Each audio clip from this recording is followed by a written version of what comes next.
Don't just live for tomorrow, or just live in yesterday. Just be glad for all you have that's in today. Hey everyone, Connie here, and welcome to my blind reaction to Shaman King 2021, episode 8. So, yeah, last time we got Faust, and I really enjoyed it. It wasn't perfect, I feel like. I feel like it could have been done maybe a little better in a few cases, but I still enjoyed it. I still enjoyed Faust, and yeah, I'm just excited to see what next we got. Based on what we saw last time, we should be going into the next battle with Ren here. So it's going to be interesting to see how both Ren and Yo have grown and what they're going to do exactly in this battle. Because I don't remember from the original how it went there. Um, so just as a note before we get into this, I put up a video today as well showing off these new headphones. So just for those curious, that's why I'm going to be wearing these.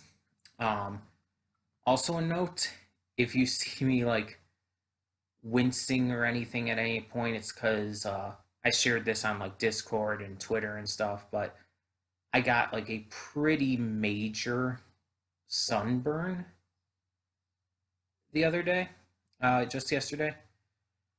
It's all across my back, it's on my arms, my shoulders, and it hurts. Like even just sitting here, it's still like stinging very hard.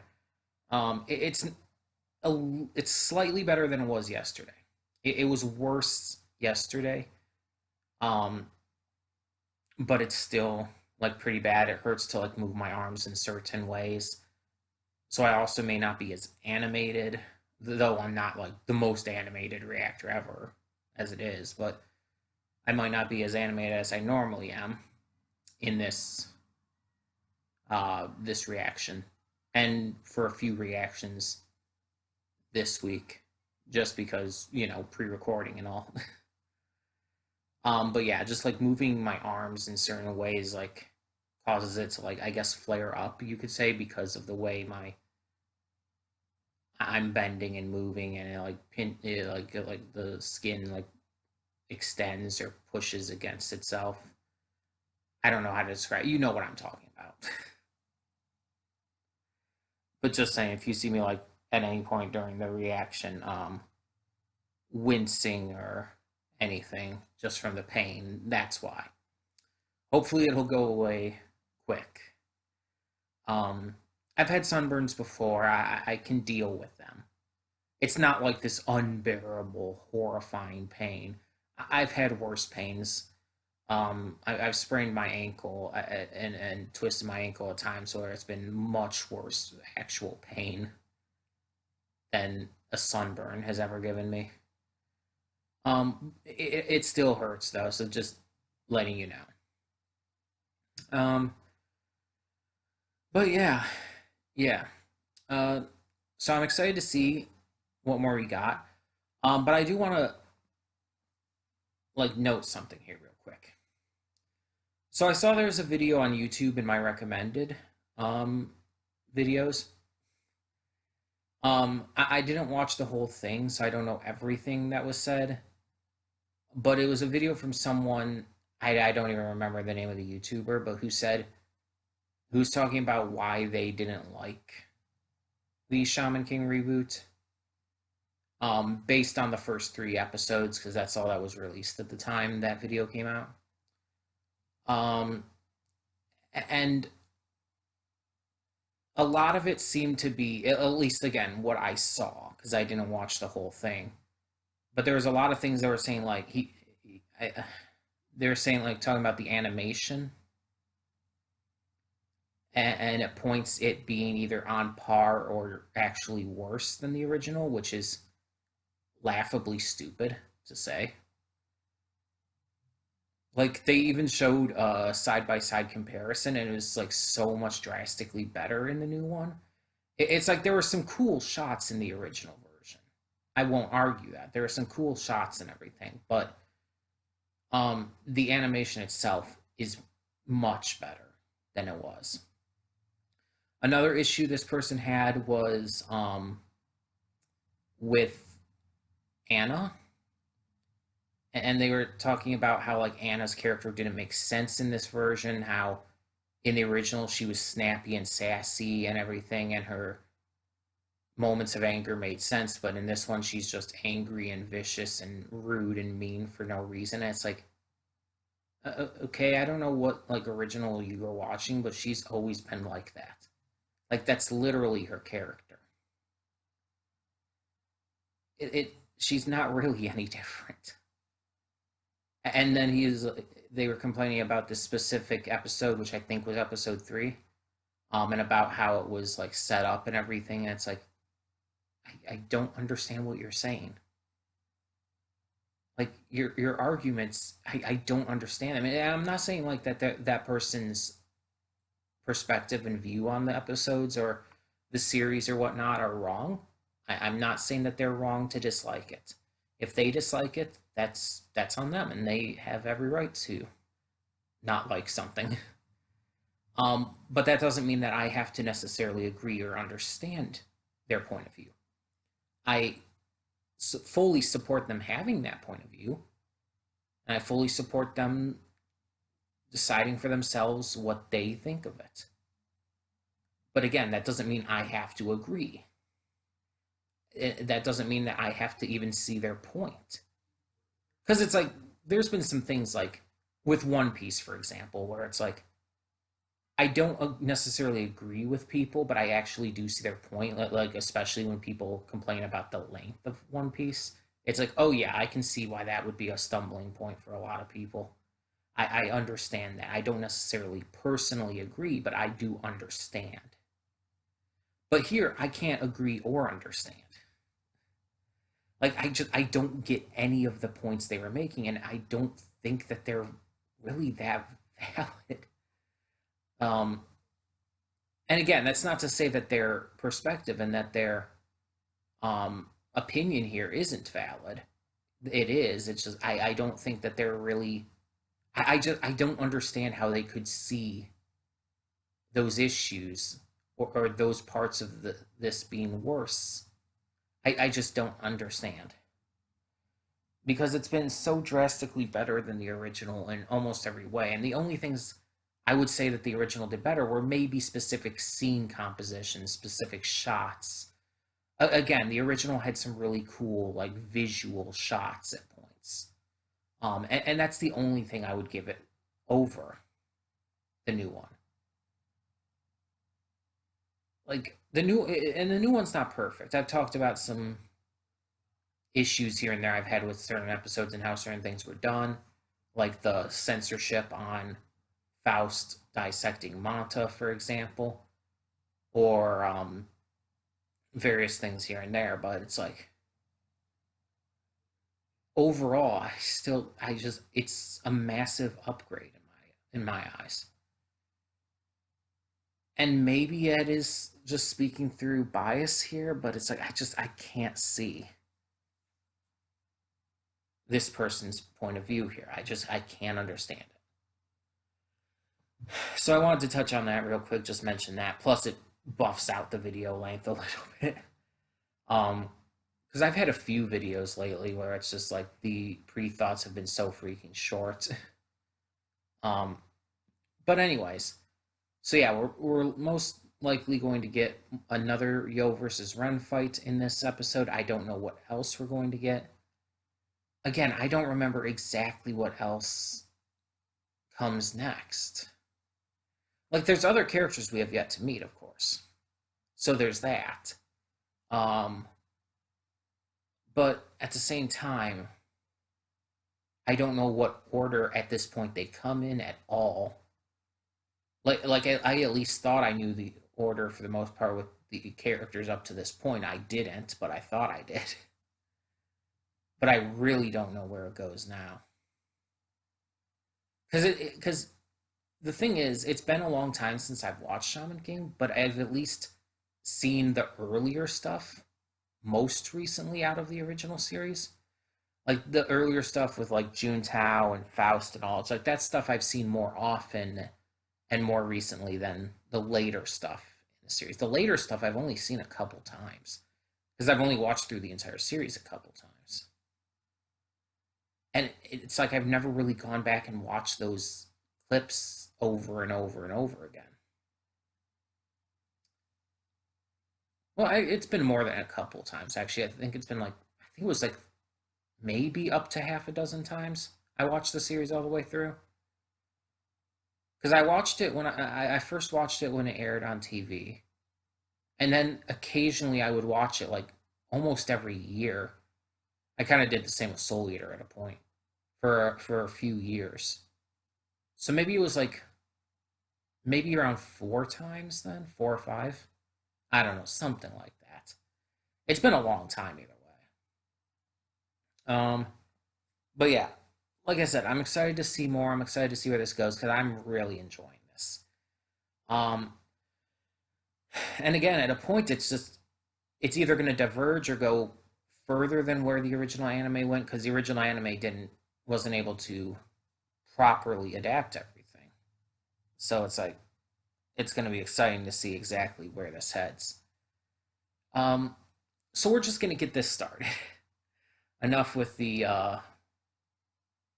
like stuttering for time. Let's just get this going. So when the screen fades to black, pause this redirect and go to the description below. Follow the link to the reaction, and after you watch it, come back here to the redirect and resume play. Because after it fades to black and then fades back in, everything from that point forward will be my afterthoughts and will contain spoilers to the episode. So, that being said, thank you so much for tuning in, and I will see you at the reaction. And we are back, and we'll begin with spoilers in 3, 2, 1, now.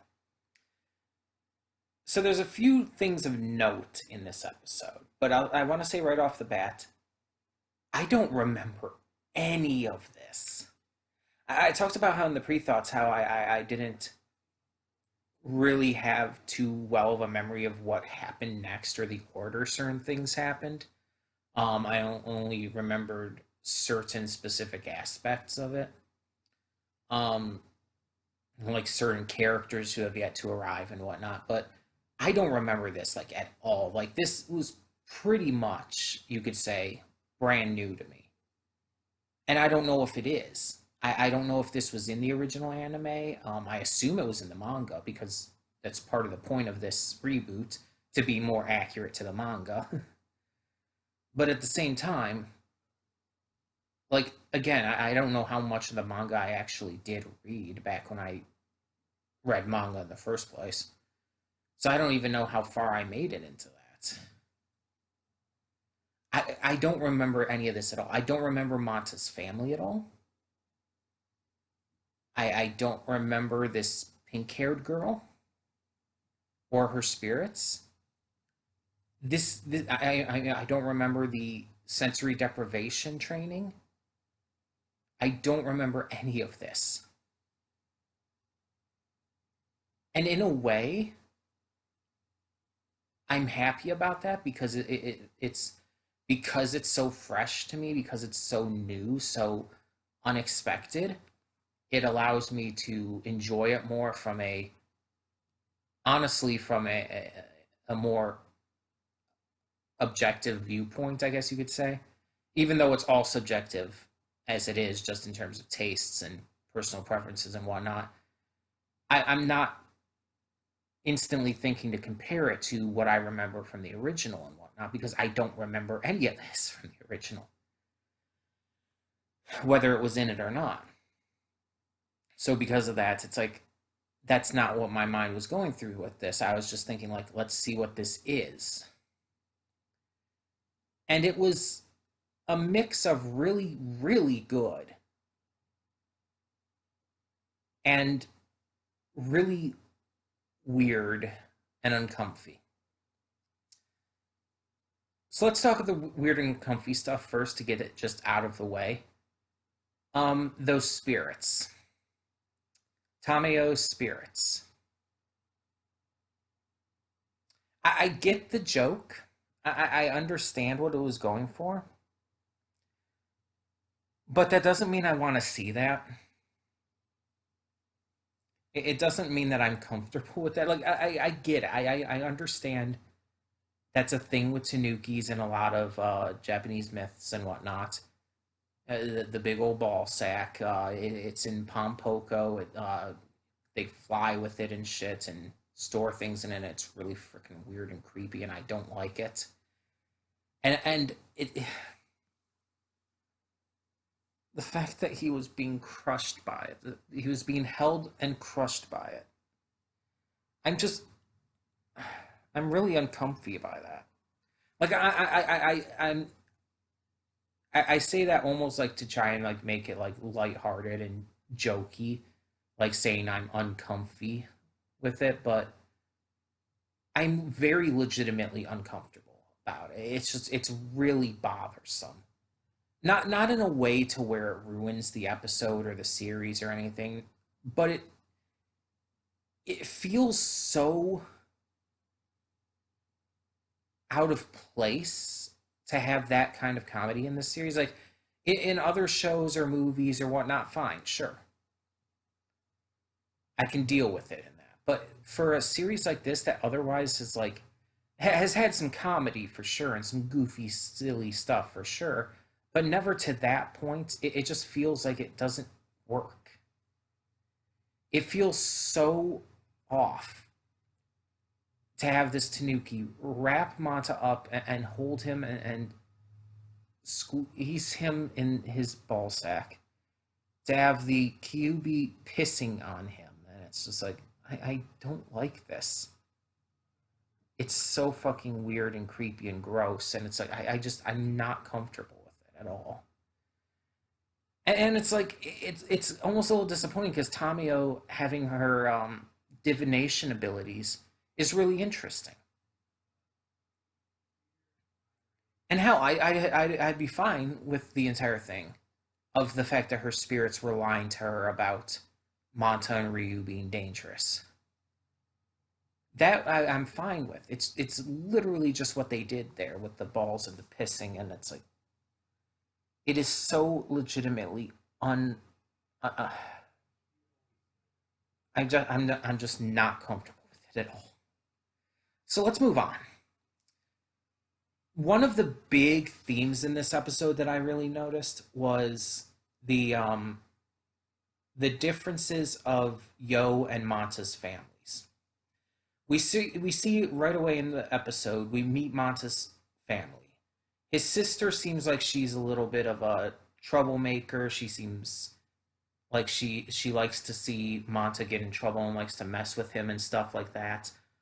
Um, the mother seems very timid and not very aggressive about anything, but she also seems to agree with the ideas that the father lays out and everything. And the father's just a piece of shit.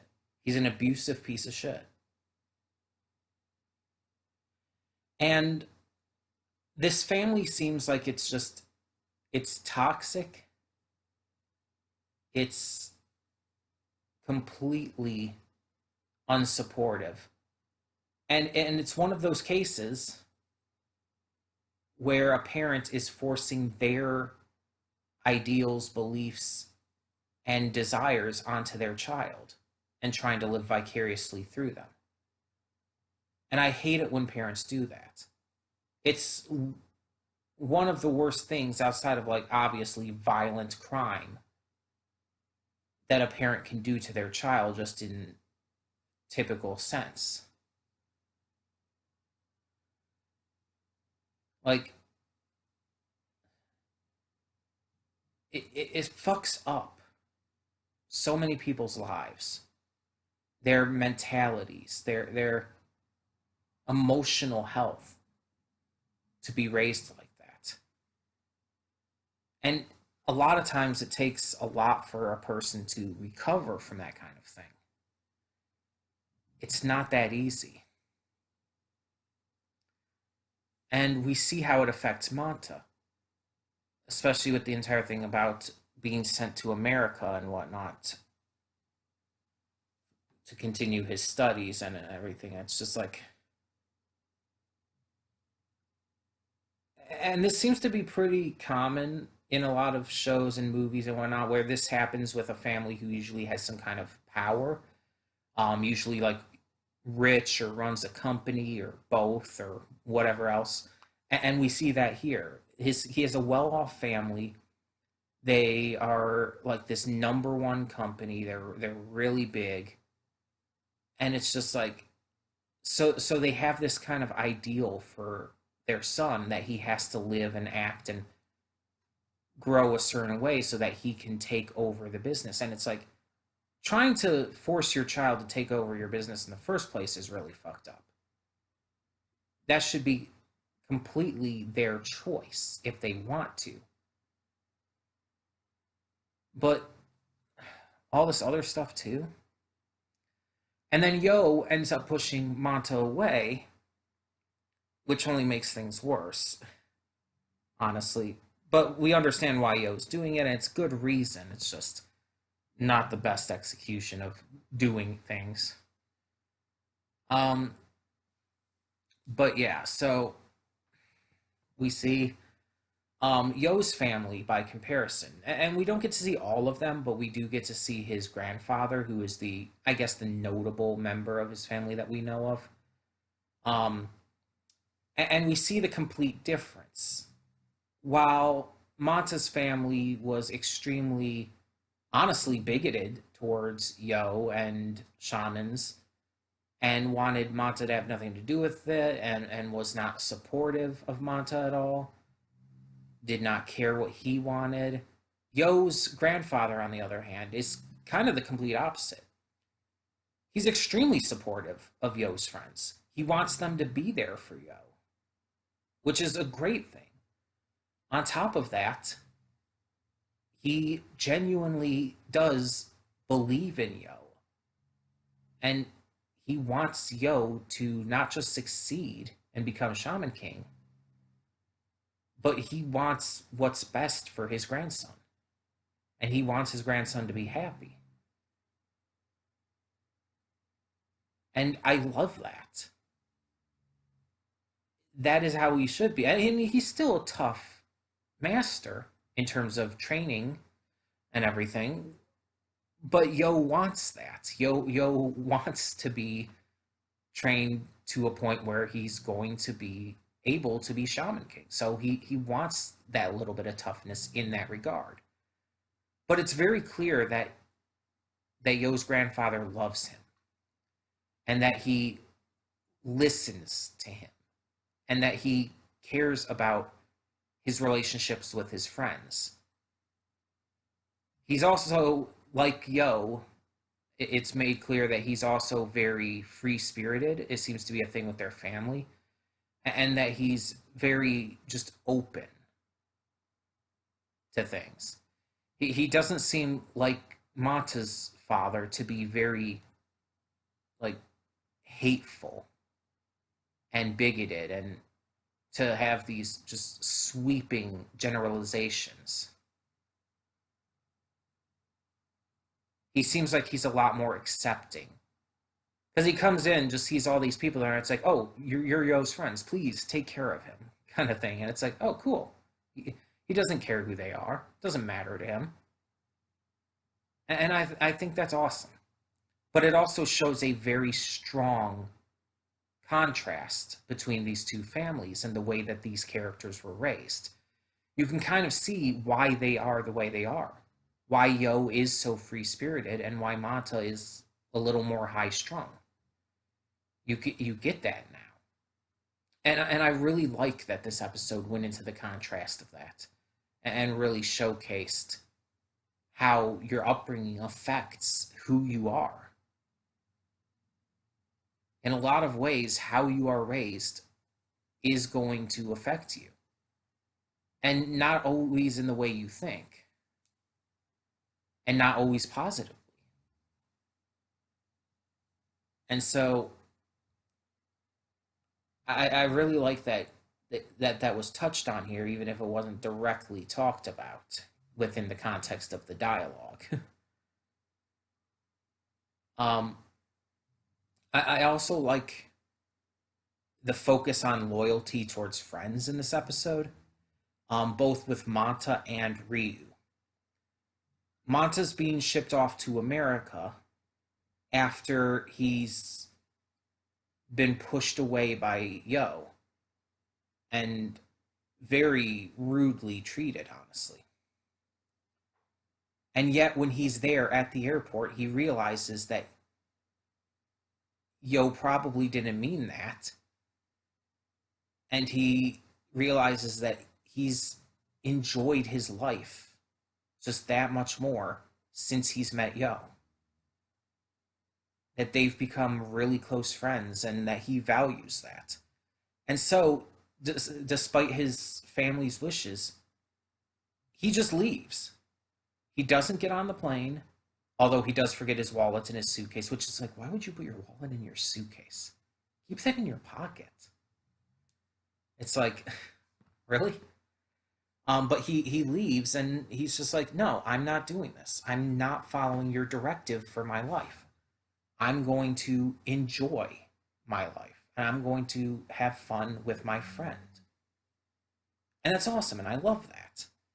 And on his way out of the airport, he ends up coming across Ryu, who was also heading to America. Ryu was trying to follow his dream of being a cool person through becoming a sushi chef. Plus, it would also help him getting good with Master Anna by becoming better at that kind of stuff. But in all seriousness, it's like that's cool that he's found what he wants, and he even tells that to Manta. It's like, find what you want and go for it. Don't let anyone else control your life. Don't let anyone else tell you how to live or what to do. Go after what makes you happy. Go after what you truly care about. And it's like, that's such a great lesson to teach to the viewers, whether they be kids or even adults in a lot of cases. It's not as simple as like follow your dreams, that kind of thing.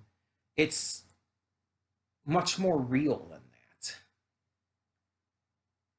It's more follow your heart.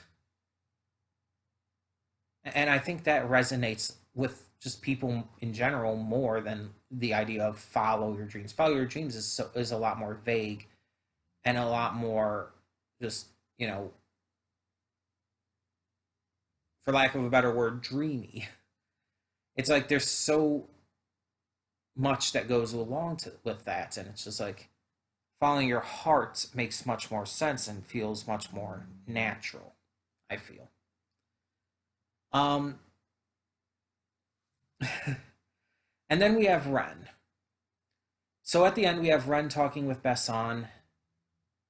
Get maybe a little peek into what we're going to see in the next fight with Ren and Yo. But more so, we get more of a peek into Ren's goal in wanting to become Shaman King. We already knew he had actually a very valid goal. That his goal was restoration. And that's already been great. But then, in this episode, we see that there's more to it as well.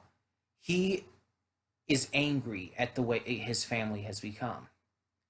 He feels that the Tao family has put so much stock into anger, vengeance, just negative emotional turmoil, that it's just completely destroyed what the family should be.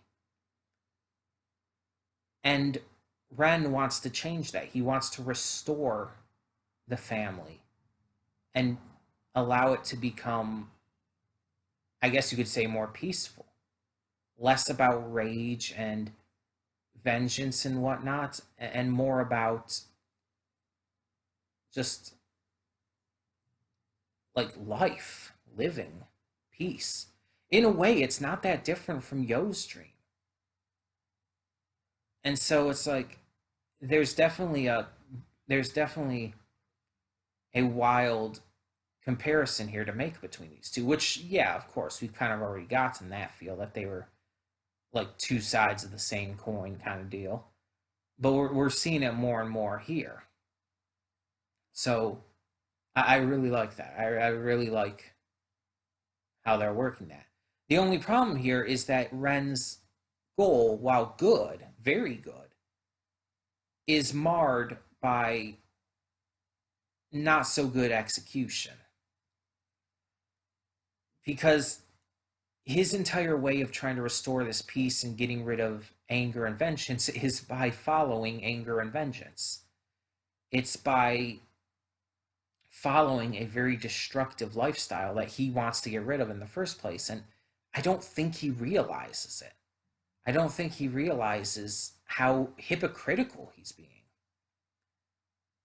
Like, he wants to end this cycle of anger and everything, this cycle of rage, but he's using anger and vengeance and shit to get it. And it's like, so at that point, what's the use? You're not solving anything.